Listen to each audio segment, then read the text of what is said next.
What's good, Illumineers? My Lorcana fam out there. AZ Aquaman here with another video for you guys.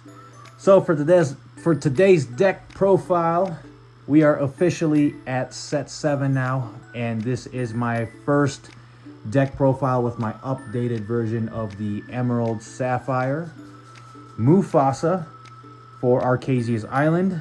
So I'm gonna run through the deck profile, and as usual, I'll try to make this short and sweet. And also, I did it with my other video, but from now on my deck profile, I did have a few comments saying that, you know, it'd be cool to throw in at the end of the video to do a like a mulligan phase or mulligan thing, or what I would mulligan, what I would keep, and talk about that stuff. So yeah, here we go. All right, here we go. Emerald Sapphire Mufasa. So this is the version I'm running. I know there's a couple other versions out there, which I'm actually, I want to go in deeper with the Emerald Sapphire Floodborn with Hero from Big Hero 6. That would be the other Emerald Sapphire I want to dab into. But as for now, you guys already know, we like Mufasa. So, first off, 1-drop Clarabelle, because we do run the Big Shift Clarabelle, so she's a good target for it. And also with items running around nowadays, at least we could snipe off an item. So I'm back to running 4. New addition to the family, running 3 Sapphire Coil. So I run 3 just because I want to make sure I at least get 1, maybe 2. 2 is awesome, but at least get 1 on board. And worst case scenario, like if I get too much in hand, or it gets too clumped up or something like that. This is why I love this card so much, is 1, muses are even better now with Sapphire Coil, and 2, you can just easily just ink them. So it's just nice to have this be an inkable item. Next up, 3 Visions of the Future. Oh, so this is the one thing I wanted to talk about. One of the changes that I was going back and forth with, running 4 visions and 2 coils, but I ended up doing 3 and 3. And so far it's working out well for me, because we have enough draws and cards that let us scry and check the top 2 cards of our deck. And on top of that, we have the big Clarabelle's draw power. I think 3 visions is good enough. I see it enough. So 3's working for me. And we'll stick with 3 for now. So 3 visions. One of my favorite songs here, Heffalumps and Woozle, just because we get to draw a card. We get to bounce a character with Muse. That's 2 strength or lower. And then on top of that, you can choose one of their characters and they can't quest. So it slows them down, and it slows the tempo down. So that's nice. I'm still at 2 strike a good match, just because it's another good song that Tipo can sing while Muse is on board. So the muses can bounce characters.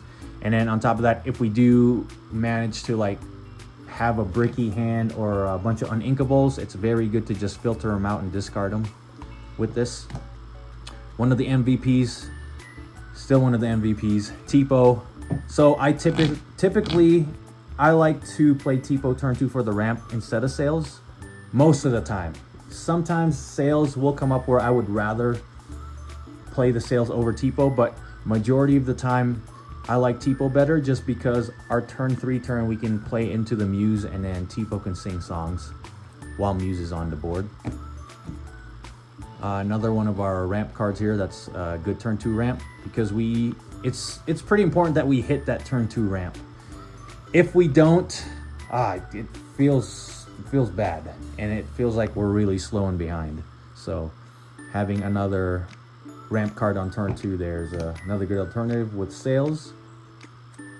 And Sails, like mid game to late game, I like, because if we have big Clarabelle on board, it's just nice to do Sails and then just keep dumping your hand for the extra ink to get full value on Clarabelle. So I'm on 2 Mother Gothel. Mother Knows Best. I ran 4, I ran 3 before. I like all aspects of those numbers. It's just I'm like, it's tight. for this deck. You know, I didn't have a lot of room. So 2's working well for me right now. I want to put a third one in, but 2 does its thing because we are running 3 of the new Emerald Coil. I think this card is pretty busted, at least in this deck. It definitely helps out a lot of the problems that Muses were getting when, you know, you use Muse to sing and she just gets completely trampled on the follow-up turn. This time, you know, you'll have Muse in play. You can play Emerald Coil, sing, you know, how far I'll go, and be able to give, resolve how far I'll go, put that card into your inkwell, and then trigger Emerald Coil to give your Muses evasives, which will a lot of the times, you know, help her out surviving the follow-up turn from your opponent. So same thing with my Sapphire Coil and my Visions.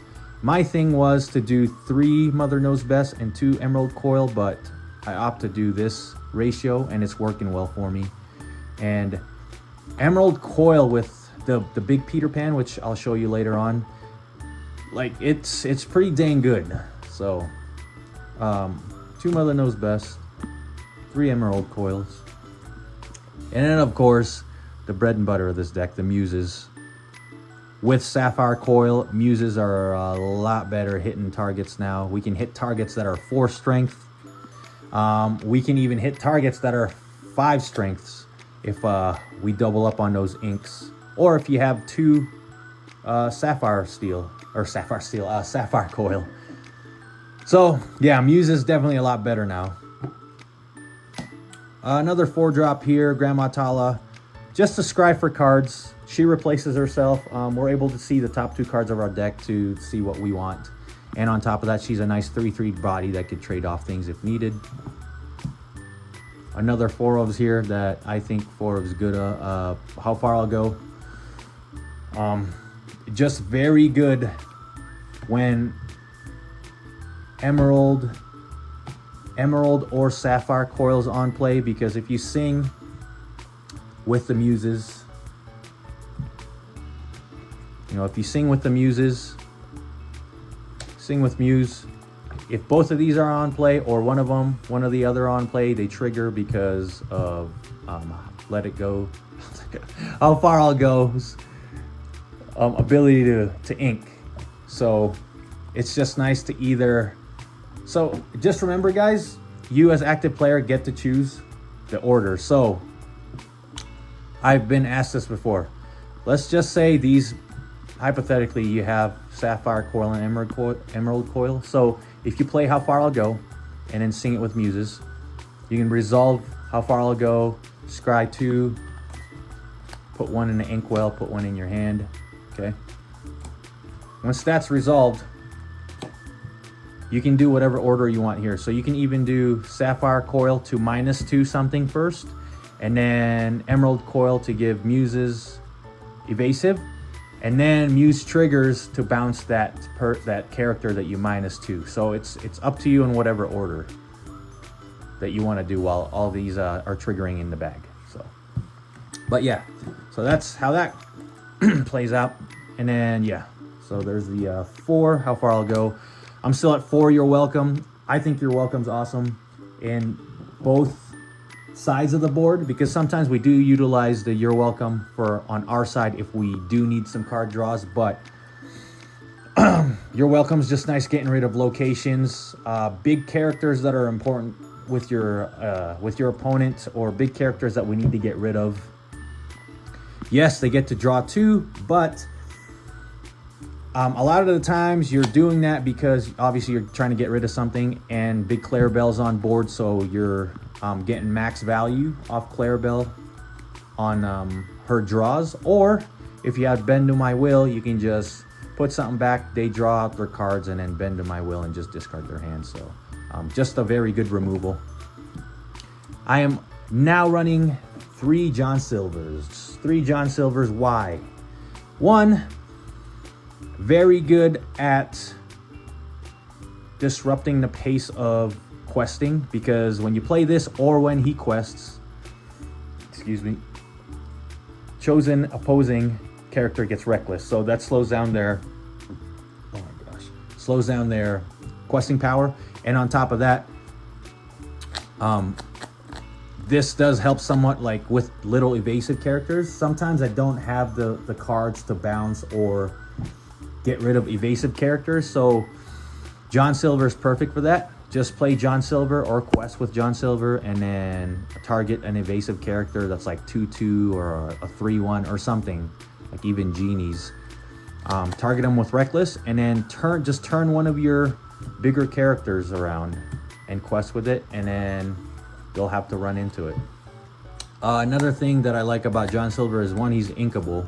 He slows tempo down for your opponent's questing power, and he's a 5/5, so he trades well with a lot of bigger characters. And then he also takes care of like characters that are 4 strength with 3 willpowers, like foxes and goats and stuff. So he's got a good body stat on him, and then you can also use him to swing at locations if needed. But just a 5/5 body, to me, that's inkable and able to give reckless is really good. So 3 John Silver. 4 Big Clarabelle. I mean, we don't have, everyone knows Clarabelle. Clarabelle gets crazy once you get the tempo right and you're just bouncing cards left and right from your opponent, and then you're just drawing crazy number of cards with Clarabelle. So, and her stats is not bad at all, and she's a shift 5. So I am officially running 4 Peter Pans because of this thing right here, Emerald Coil. I had one game where it was against an Emerald Amethyst deck. They started out super fast, and then eventually towards the end and late game, you know, they were top decking. But I managed to pull off the Emerald Coil into Peter Pan combo, where I'm just questing with Peter Pan, inking, and then giving Peter Pan evasive. So they were on top deck mode, and the score was 19-0. And I thought, you know, I was like, dang, this is game over for me. But then this happened, and I came back from 19-0 and won the whole thing. They got stuck at 19 lures because they were top decking and they couldn't get an evasive. They couldn't get any, like, you can't do anything. They were playing goats, white rose, and they couldn't gain any lures because they weren't able to challenge because Peter Pan's evasive. So it's a good way to hopefully maybe buy you some time if you're in a pickle like that, which it does happen a lot. Like, this is why I'm playing 4 of these Peter Pan, and that's why I like the Emerald Coil now too. So yeah, it's pretty busted. Obviously, you know, with red and steel running around, red, you could probably just like B-prep this. What else can I do? I guess you could like, you can Sapphire Coil it now and then Sisu into it, but they still got to do a lot of stuff to it. And with steel being a 6 body, unless they have like 6 character on board that could just snipe this out instantly with strength or raging fire, they'd have to do a couple things to get rid of this. Like, they maybe have to double Zeus it, or Zeus and Storm, or Zeus and strength. So, and that's why I'm running 4, because if, you know, it gets handled and gets taken care of, hopefully I have another one to just play out. But it does help buy time because our deck is a slower paced deck. So we run 4 Peter Pans. I'm running 3 Bend to My Will now. It hasn't gotten crazy clumped up yet, and when I do get this early in the game, I usually just use Tipo to ink it. So that was my problem with running 2 before, is on really bad hands, like I'd get both of them early on, which sucks. But when I was running 2 and I'd get 1 early on, obviously I'm probably just gonna ink it with Tipo because it's early in the game. And then a lot of the times, like, I don't see the last one till like I'm really digging for it, and then sometimes I don't even get it when it's needed. So I think 3 is fine, because if we get it early on, we can just ink it, and then that leaves us 2 left in the deck. And sometimes I have used Bend to My Will multiple times in one game, so I think 3 is good. And my 1-ofs, We have Under the Sea and we have Mufasa. You guys already know I am squeezing in Mufasa anywhere. Whether it's, obviously I do the Amber Steel Mufasa, but Mufasa stays in. So we have one Mufasa, one Under the Sea. Under the Sea works well against aggro matchups. It does very well. Like if you hit Under the Sea against an aggro matchup, it's more than likely you're probably going to win the game, more than likely. So that's what it's there for. And Mufasa, I mean, I could say it's a flex spot, I guess, but you know, Mufasa sticking on board, basically having 2 turns, is pretty devastating. So, and his stats is not bad at all.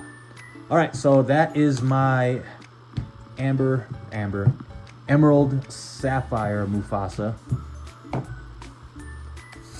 So we'll just go through some Mulligan stuff here. But what you want for your Mulligan, honestly, guys, if you're going in blind,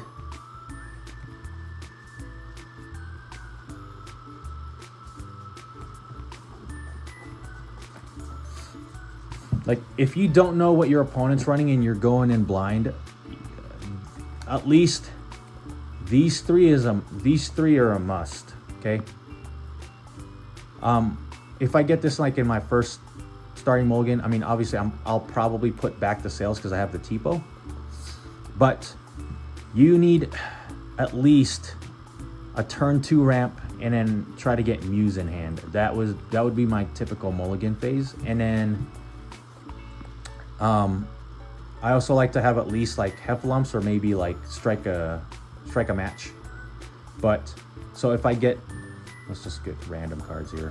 1, 2, 3, 4, 5, 6, 7. Okay. So if I was going in blind, I would definitely keep the Muses for turn 3 because we have ramp with Tipo, and then I would keep the Heffalumps and Woozle and then put back the rest. That would be my Mulligan. Because that way we have a turn 2 ramp. We're only running one drop, which is the Clarabelle. So, you know, it's, if we get her, we get her. If not, then it's all good, I guess. But these 3, so if out of these cards, I would keep these 3 right here. If I was going in blind, because you have, let's draw into, ooh, okay. All right. We have a turn 2 Tipo, and then we obviously ramp, and then we'll have a turn 3 Muses, which means we can sing Heffalumps and Woozles with Tipo to slow a character down and then use Muse to bounce something back. Or sometimes if my hand's like clunky with uninkables, I would sing Heffalumps, slow a character down, and then just bounce my Tipo to make sure I have ink for the next turn. So you can do stuff like that. That's why I prefer Tipo as my turn 2 ramp. Now, Sails isn't bad as a turn 2 ramp. Like, it's really not. I think Tipo's the more preferable turn 2 drop, because if you drop Muses turn 3, Tipo's able to sing. Now, I'm not saying, you know, Sails is bad, because a turn 2 ramp is what we really need. It just feels like really slow if we miss our turn 2 ramp. But yeah, so yeah, there you go. That would be my Mulligan. And even when let's say we know what we're playing, we're playing some aggro deck, all right? I would do the same thing almost, like whatever. Let's just get some random cards here. 1, 2, 3, 4, 5, 6, 7. All right, so let's say you know you're playing like an aggressive deck. I would do the same thing.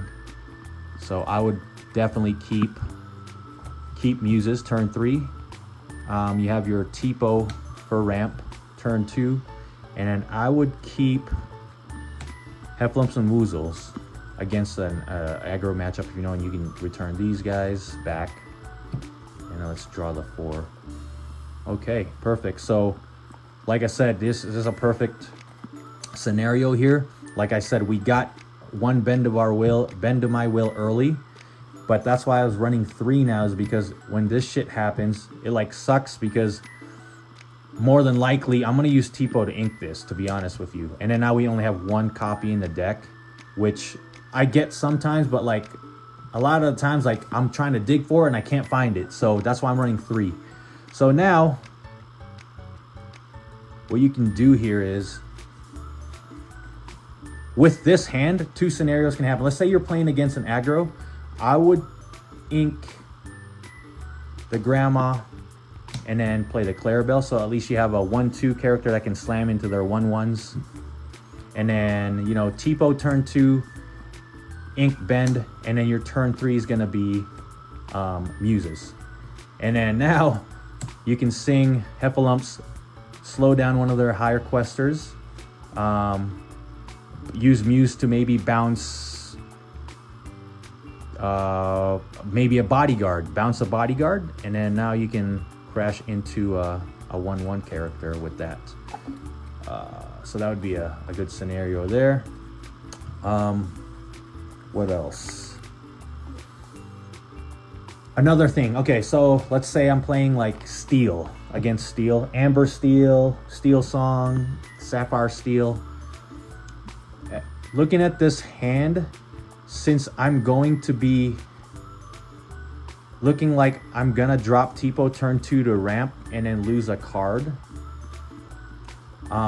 If I know I'm playing against Amber Steel, Steel Songs, or any like Steel, Sapphire Steel now with the new bell, depending on my hand, but with this hand, for me as a player, more than likely, I would rather save the grandma. I wouldn't ink the grandma and play this, because knowing that I'm playing Amber Steel, Steel Songs, Sapphire Steel, there's a high chance they're gonna snipe this out. So it's almost like you're just giving away a card for free. So instead, I would probably just ink the Clarabelle and then pass turn, and then play the Tipo, and then ink this. Or, like I said, it depends on the situation. But if you have decent enough hands, and I might want, another scenario is I might want to maybe bait their Let the Storm Rage on, because since I have this line of play right here, I might want to bait them. So I would probably want to ink the grandma and then do the Clarabelle, because we have that good line right here. If we didn't have this good line, I would probably do the other scenario. But yeah, I would probably ink the grandma, play the Clarabelle, because more than likely they're probably going to snipe out the Clarabelle, which in terms would, oh, you get to draw a card. Drew another Tipo. So ink a Tipo, play Tipo, ink this. And then now, hopefully, that was their only song that they can snipe out because you baited them out. Because I would rather, at this situation, I would rather lose this Clarabelle than this Tipo. So, but yeah. Because your follow-up turn, you just ink this, whatever. Ink. And then you can play your muses.